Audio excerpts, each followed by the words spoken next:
আসসালামু আলাইকুম। আশা করি সকলেই ভালো আছেন। হিন্দু দাদা দিদিদেরকে জানাই আদাব ও নমস্কার এবং মুসলমান ভাই বোনদেরকে জানাই আসসালামু আলাইকুম।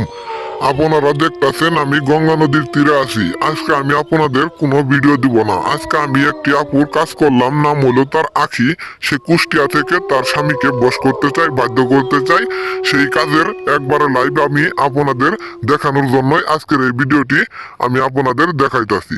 দেখতে পারতাছেন আমি আসনে সুন্দর করে তার কাজটি করলাম। করা শেষ হয়ে গেলে আমি গঙ্গা নদীর তীরেই এই যে কচুরিনি পানার সাথেই আমি তার কাজটি চালান করে দিলাম। পানির মধ্যে মোমবাতি জ্বালিয়ে একটা পুতুলের উপরে তার নাম সহ তার স্বামীকে তার স্বামীর সাথে তার কাছে সারা জীবন বস বাধ্য করে দিলাম। তার স্বামী তাকে তার স্বামী তাকে সারাটা জীবন অত্যাচার করত, মারধর করত, জোয়া খেলাইতো, তাকে দেখতে পাইতো না এবং কি তারা সবসময় জ্বালাতন করত। সেই জ্বালাতন থেকে উদ্ধার হওয়ার জন্যই সেই আখি আব্বু আমার আস্থানায় এসেছিল কাজটি করার জন্য। এবং সেই সেই আপুর বিশেষ অনুরোধে আমি কাজটি করে দিতাছি।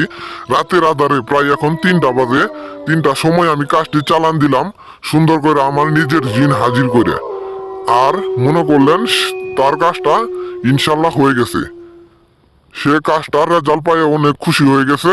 তারপর আমাকে সে বলছে যে গুরুজি আমার কাজ হয়েছে, আমি কাজের ফলস্বরূপ আমি মসজিদে 2000 টাকা দান করে দিছি। আমি বললাম আচ্ছা ঠিক আছে। আখি আপুর মতো আর অনেক মা ও বোনেরা দুঃখী জীবন যাপন করতেছেন, সেরকম দিন যাপনের মানুষদের বলতাছি আমার কাছে যোগাযোগ করুন। কাদের